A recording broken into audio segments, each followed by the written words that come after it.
Welcome to Facts, Fiction and Faraway Lands, your Friday ticket to wonder, words and the wide world.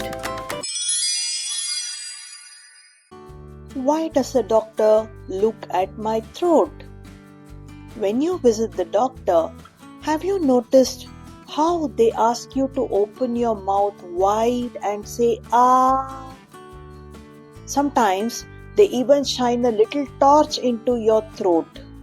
But why do you think they do that? You see, doctors are like detectives. They use their eyes, ears and hands to figure out what's wrong. A healthy throat is usually pink and moist. But if they see red patches, white spots, swollen tonsils, or an irritated little dangly thing at the back, that's called the uvula. It may mean you're coming down with something. So, if your throat doesn't look its healthy best, the doctor asks more questions, listens carefully, and gives you the right treatment to help you feel better. Aren't doctors amazing? They can learn so much by just looking. Would you like to be a doctor one day?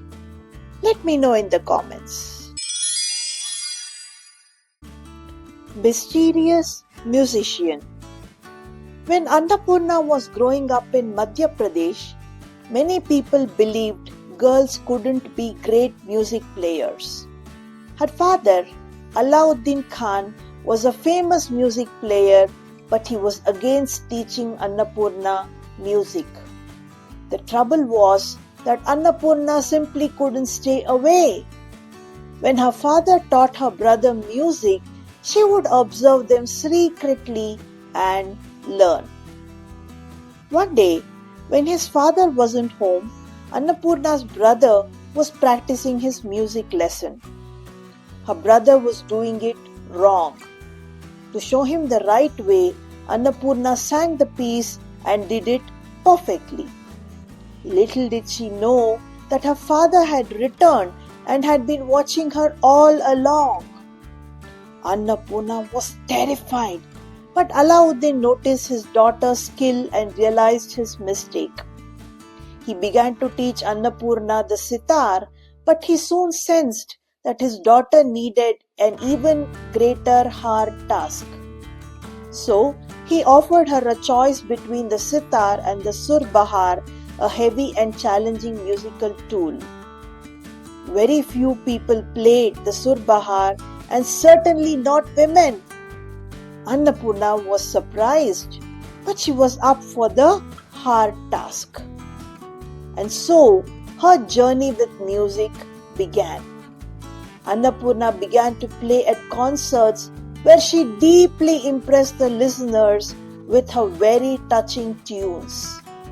But she discovered that her heart soared only when she played for herself and taught her students. Lost in her music, Annapurna became a hard-to-understand person who stays alone, spending her days with only the pigeons in her balcony. People wanted to honor her skill with awards, but Annapurna did not agree to leave her home. She didn't even go to collect the well-known Padma Bhushan. Annapurna continued to practice every day, but no one was allowed to hear her music, not even through recordings. Whenever someone requested her to play, she would say, "I don't know how to play at all," with a sparkle in her eyes. Annapurna Devi was awarded the Padma Bhushan in 1977. The Padma Bhushan is the third highest civilian award given by the government of India.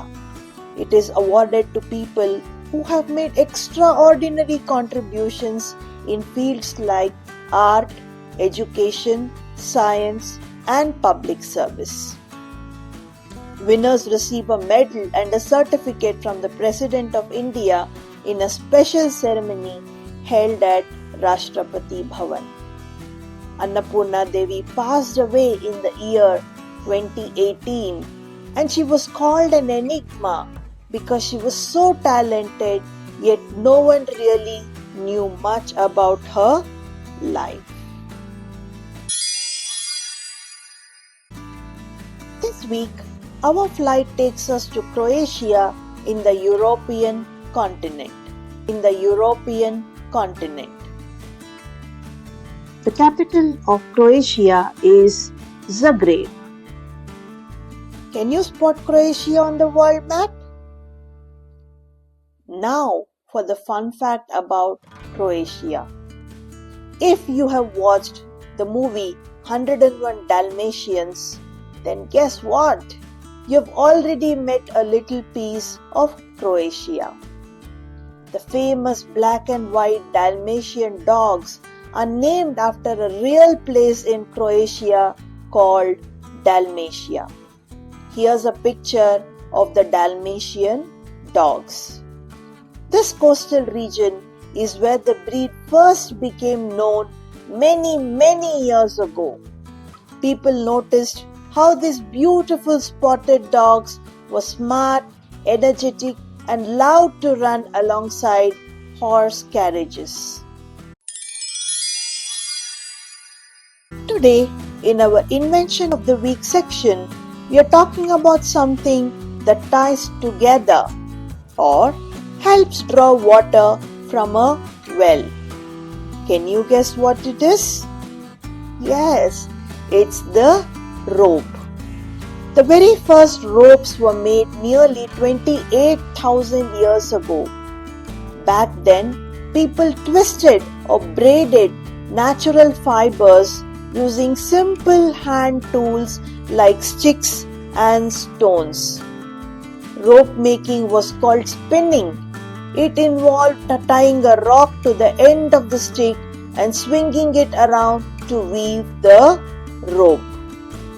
The ancient Egyptians used water plants, grass, leather, and even animal hair to make ropes. These ropes helped build the Great Pyramids, which still stand tall even today. And guess what? The invention of rope helped us create even more advanced tools like cables, which connect the world in so many ways today.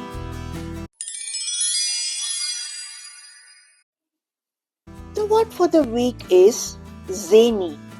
This is a short and cute word, so say with me, Z-A-N-Y, zany.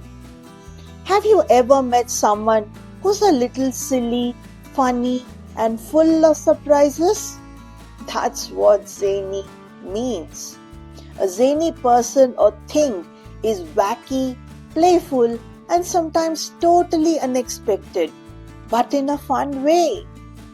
Think of a clown with mismatched socks, or a friend who makes you laugh with silly faces. That's zany. In the 1900s, Swiss clown Charles Adrian Wettach, known as the Grok, is often called the king of the clowns. Wettach performed his zany comedy, musical and acrobatic routines inside royal concert halls for famous people or celebrities. How do we use it in a sentence? My friend is zany, for he often comes with mismatched but colorful outfits. That wraps up another magical stop in facts, fiction, and faraway lands. Until next time, keep wondering. If you loved today's journey, don't forget to tap like, hit subscribe, and share it with your family and friends. Let's spread the magic of learning. Bye, Story Explorers. See you.